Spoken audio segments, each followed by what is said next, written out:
So here we are with one paper left to go. You are nearly there. Let's go out on a high and smash paper 3. It's in some ways harder to prepare for as any of the content can come up. However, it is a 78 mark paper.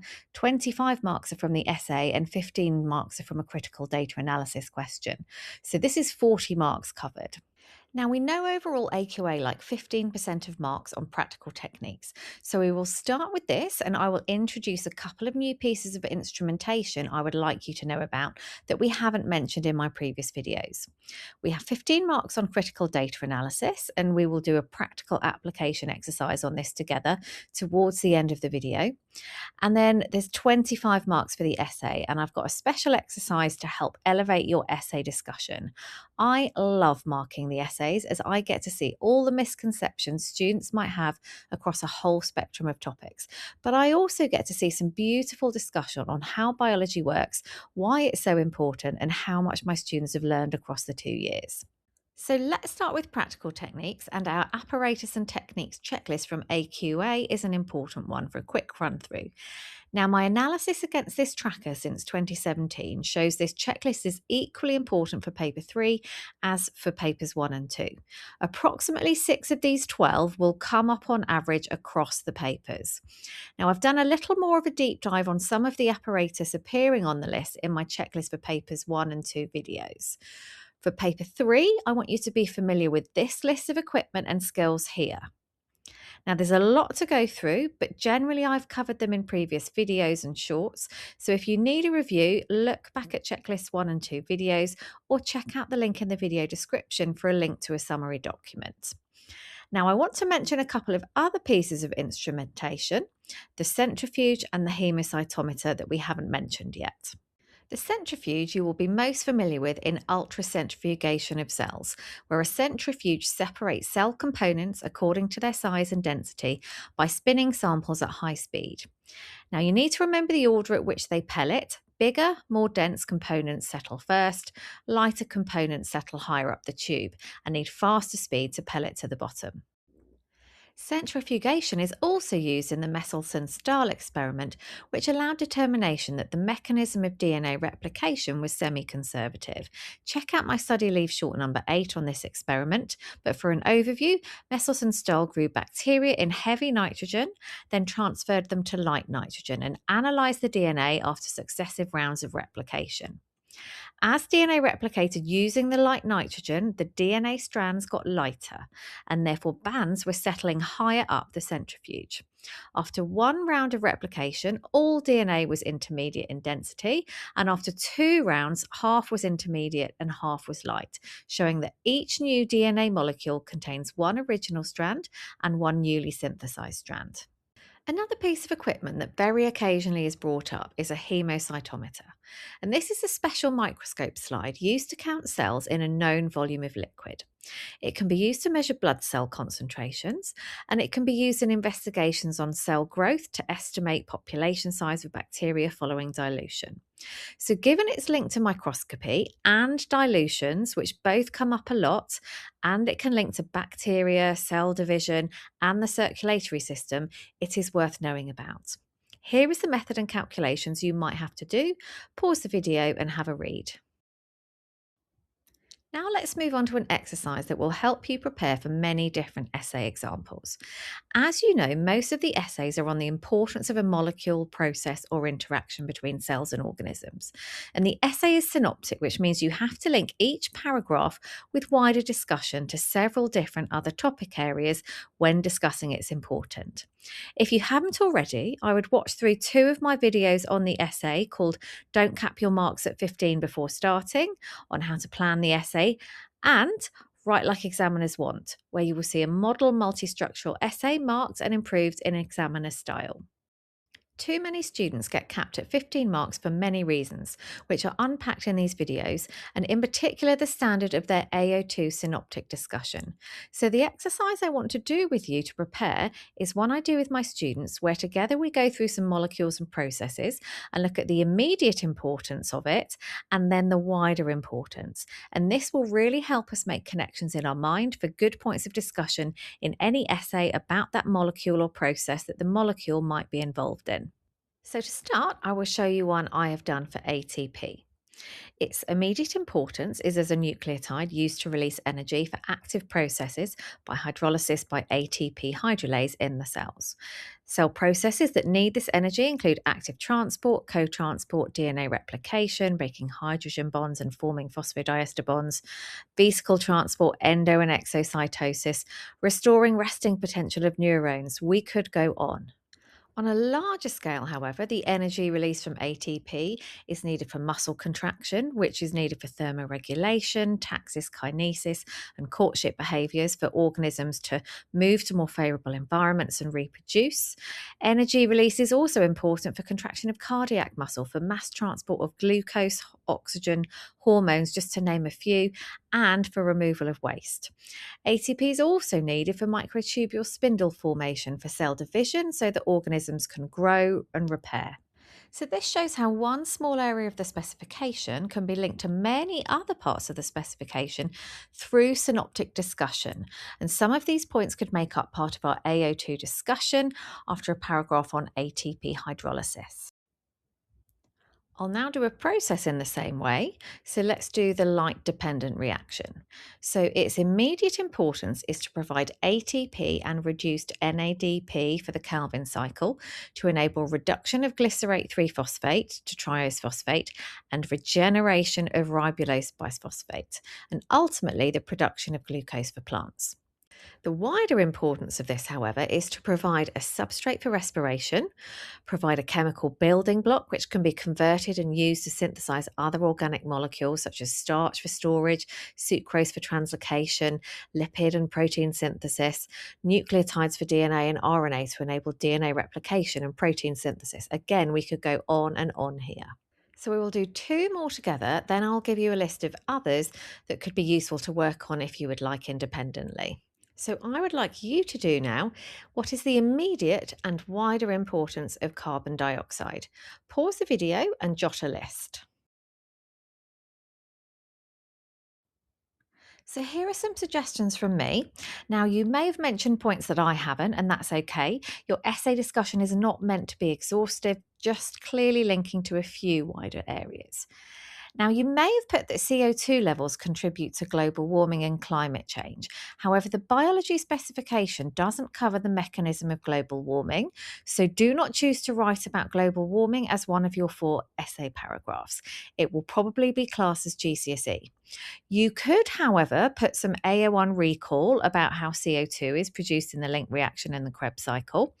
Then, in your discussion of this, your AO1 recall, reference that increased carbon dioxide concentrations contribute to climate change, which can affect stability of ecosystems, biodiversity, species distribution, habitat destruction, carrying capacity, etc. Let's do one more. What is the immediate and wider importance of complementary base pairing in organisms? Now, I've put in organisms in the title specifically to highlight how easily you can be tripped up in an essay title. PCR is not happening in organisms, so you cannot talk about primers binding to the start of the DNA sequence as one of your 4 paragraphs. It could be considered in part of your wider discussion points for your AO2. Pause the video and have a go. So, here are a few from me, and again, you may have got some other ones. Now, in our discussion of wider importance, we can start to step outside of the organism, providing we make clear links to complementary base pairing inside the organism. Understanding complementary base pairing has many applications in biotechnology, including disease diagnosis, gene therapy, understanding phylogenetic relationships, just to name a few. So here is a list for you to have a go at a few more if you choose. Let's move on to our maths equations to recall. I'm putting these across a few slides to make it easier to review, and we're going to test your recall as we go. These are our more general ones that we will have used across papers 1 and 2. Pause the video and check you can recall those in orange. I also want you to explain how you would calculate initial rate of reaction from a line graph. Not describe, explain. What are you doing? Why are you doing it? So check your answers for the equation recall. Then we're going to have a look at how we calculate initial rate of reaction.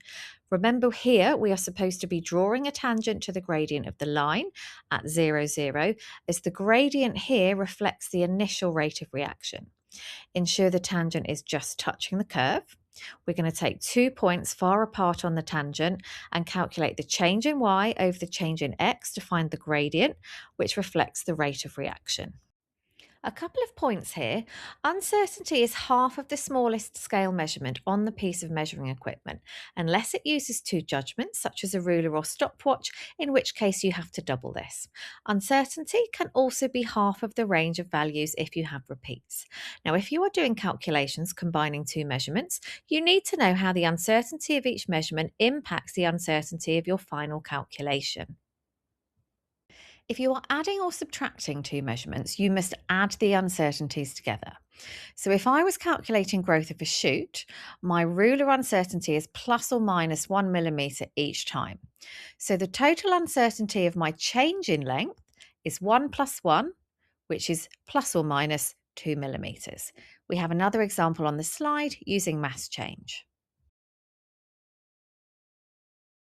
If, however, you are multiplying or dividing two measurements that have their own uncertainty, calculating the area of a circle or square, for example, you have to add the percentage uncertainties to get the percentage uncertainty of your calculation. Once you have your percentage uncertainty and your area calculation, for example, you can substitute into the equation for percentage uncertainty, rearrange and solve to find the absolute uncertainty of our calculation. A worked example is shown here. Now let's check your recall for some more equations. These are ones you will have learned for paper 1. Pause and test your recall. Now let's check your answers, and a few things to remember with these.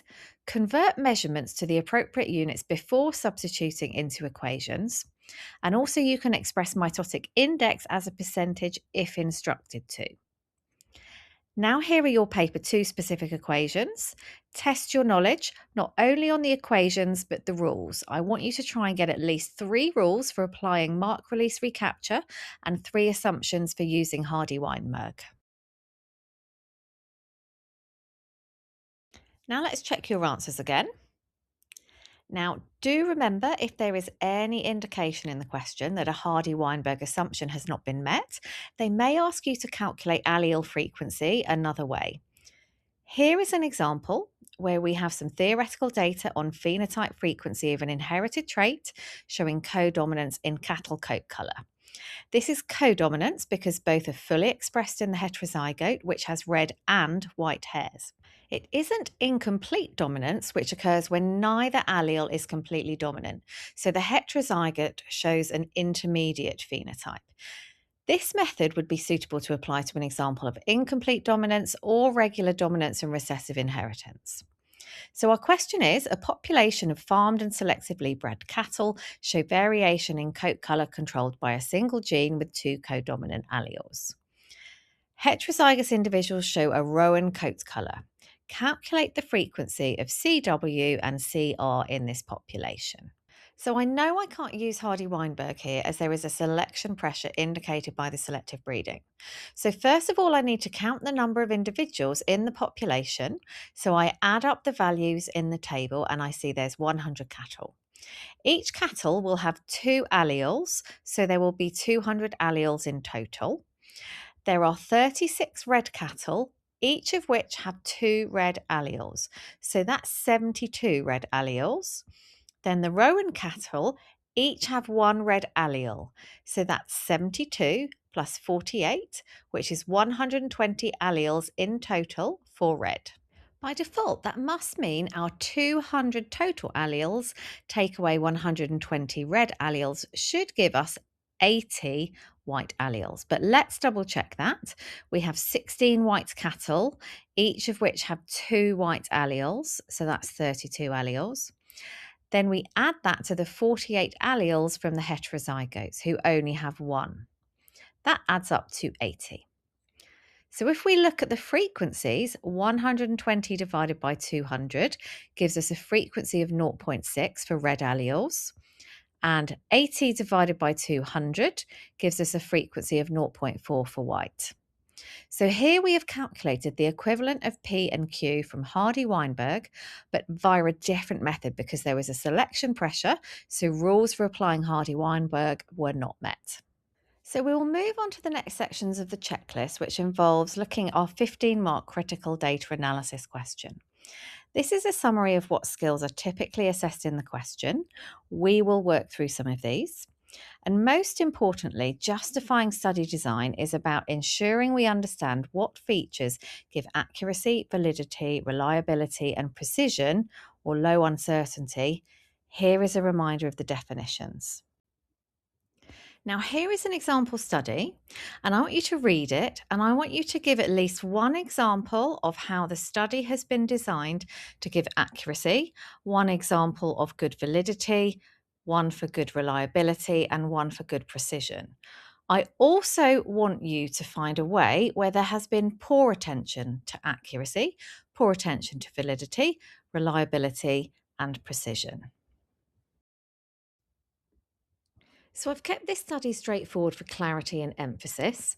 Here are some of my comments. You may have others, and hopefully you can see how I've linked very clearly an explanation of why the poor design points are a problem. Please pay attention to the wording, as it is often very vague references and incomplete justifications that lose students' marks on experimental data questions. Now let's look at some data and practice interpreting it. I want you to describe the trend, identify an anomaly, name the statistical test that would have been done, justify why you chose this test, write a null hypothesis, and write a conclusion on the significance of the data. Pause the video and have a go.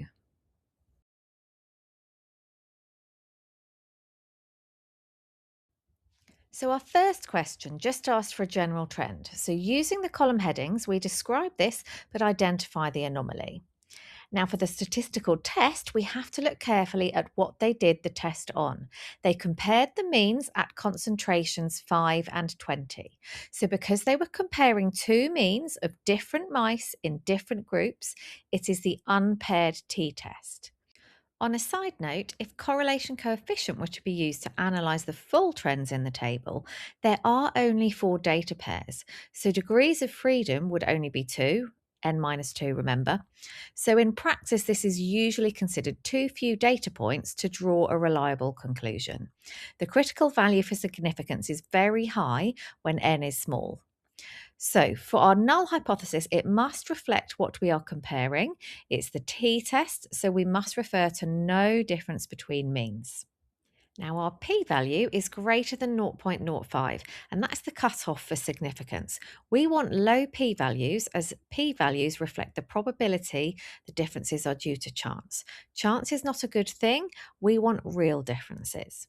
So we state the differences between means are not statistically significant as the p-value is greater than 0.05, suggesting the probability differences are due to chance is greater than 5%, and we accept our null hypothesis.